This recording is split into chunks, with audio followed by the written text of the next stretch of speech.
Hello everyone. तो हमारी जो है एसएससी सीजीएल्स प्रीवियस एसएससी जो प्रीवियस ईयर के क्वेश्चन हैं उनको हम जो है इस सीरीज़ में हम कर रहे हैं। तो चलिए नेक्स्ट वीडियो में अभी हम स्टार्ट करते हैं। एलिफेंटा की गुफाएं किस देवता को समर्पित है? तो एलिफेंटा की गुफाएं समर्पित है हमारे शिव को। एलिफेंटा की गुफाएं शिव को जो है वो समर्पित है। अकबर द्वारा बनाया गया बुलंद दरवाज़ा किस शहर में? तो बुलंद दरवाज़ा हमारा फतेहपुर सीकरी में। फतेहपुर सीकरी में। कंबोडिया में स्थित अंगकोर वाट का सुप्रसिद्ध विष्णुदेव मंदिर किसने बनवाया था? तो यह मंदिर बनवाया था सूर्यवर्मन द्वितीय ने। What is the name of the book written by Panini? Panini के द्वारा रचित पुस्तक का नाम तो वो था अष्टाध्यायी। पाणिनि के द्वारा रचित पुस्तक थी अष्टाध्यायी। किस मंदिर परिसर का आकार भव्य रथ के समान है जिसमें पत्थर के नक्काशीकरण पहिए स्तंभ और दीवारें हैं? तो ये मंदिर है सूर्य का कोणार्क मंदिर, जहाँ पर एक भव्य रथ का है जिसके पत्थर के नक्काशीकार पहिए हैं, स्तंभ हैं, दीवारें हैं। कोणार्क मंदिर, उड़ीसा। कौटिल्य द्वारा रचित प्रसिद्ध पुस्तक कौन सी है? तो ये तो बहुत ही सिंपल क्वेश्चन है, वो है आपका अर्थशास्त्र। यहाँ पे थोड़ी सी प्रिंट है, मिस प्रिंट है। अर्थशास्त्र, कौटिल्य ने अर्थशास्त्र की रचना की थी। अर्थशास्त्र किसने लिखा था? दोबारा से वही फिर माना जाता है। अर्थशास्त्र लिखी थी चाणक्य ने। अर्थशास्त्र चाणक्य, कौटिल्य को ही चाणक्य कहा जाता था। पंचतंत्र किसने लिखी थी? विष्णु शर्मा। चचनामा, चचनामा में कौन सी विजय के इतिहास का वर्णन है? तो चचनामा में हमारा विजय का है वो है अरब की। चचनामा में अरब विजय के इतिहास का वर्णन है। भारत और चीनी चित्रकारों द्वारा बौद्ध चित्रों के लिए 5वीं और 10वीं शताब्दी के बीच पश्चिम में तेलीय रंगों का इस्तेमाल किया गया था। तो अफगानिस्तान में तेलीय रंगों का इस्तेमाल किया जाता था। जो रज्जनामा है वो किसका एक फारसी अनुवाद है? रजमनामा। रजमनामा जो है वो महाभारत का फारसी अनुवाद है। महाभारत के जो हमारा फारसी अनुवाद है उसको कहा जाता है रज्मनामा।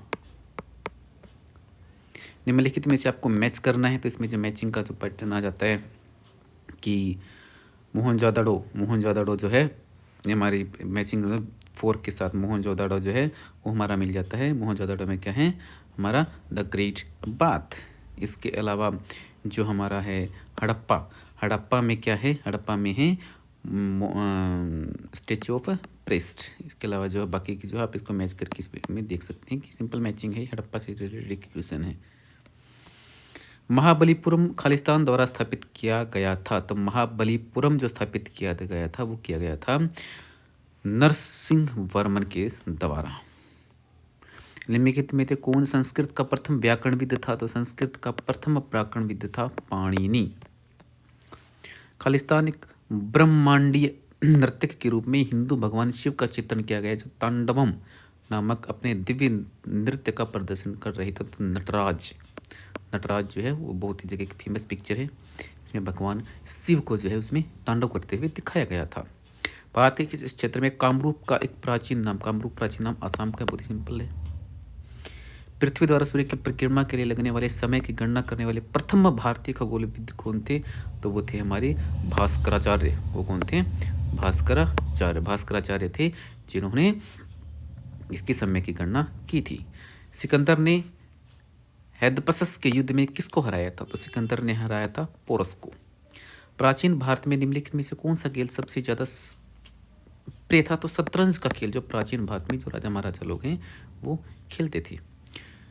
पाल साम्राज्य का प्रथम शासक, तो पाल साम्राज्य का प्रथम शासक था गोपाल। पाल साम्राज्य, गोपाल। ज्ञानेश्वर 13वीं शताब्दी के एक मराठी संत थे जिन्होंने ज्ञानेश्वरी लिखी थी जो खालिस्तान पर एक कमेंट्री है। तो जो ये हमारी जिन्होंने ज्ञानेश्वरी किसने लिखी थी? ये लिखी थी भगवत गीता पर एक कमेंट्री है। ज्ञानेश्वर ने एक मराठी संत थे जिन्होंने ज्ञानेश्वरी नामक पुस्तक लिखी थी और वो जो भगवत गीता की एक कमेंट्री है। ठीक है। 1857 के संदर्भ में निम्नलिखित कथनों पर विचार कीजिए, कौन सा कथन सही है। तो इसमें हम सीधा ही आंसर देख लेते हैं। पहला और दूसरा कथन सत्य है। लखनऊ, कानपुर और बरेली जैसे बड़े शहरों में शाहूकार और अमीर भी विद्रोहियों के गुस्से का शिकार बनते थे। जी बिल्कुल। सातवीं, अवध इर्रेगुलर कैवेलरी ने मई की शुरुआत में नए कारतूसों का इस्तेमाल करने से इनकार कर दिया था। अवध में ये घटना हुई थी। तो पहली और दूसरा कथन सत्य है।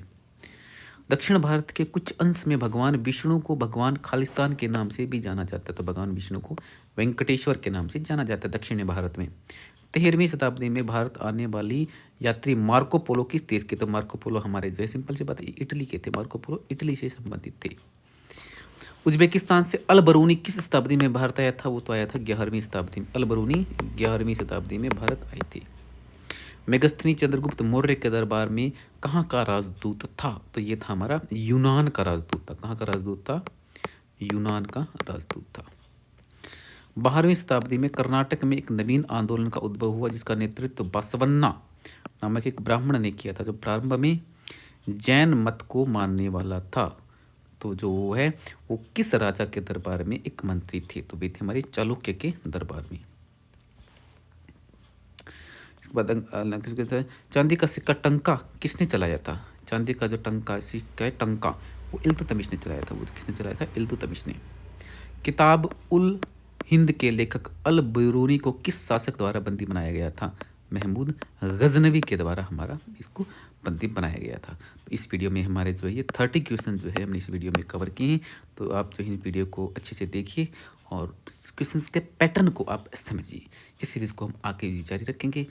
वीडियो को देखने के लिए बहुत बहुत धन्यवाद। Thanks and have a nice day.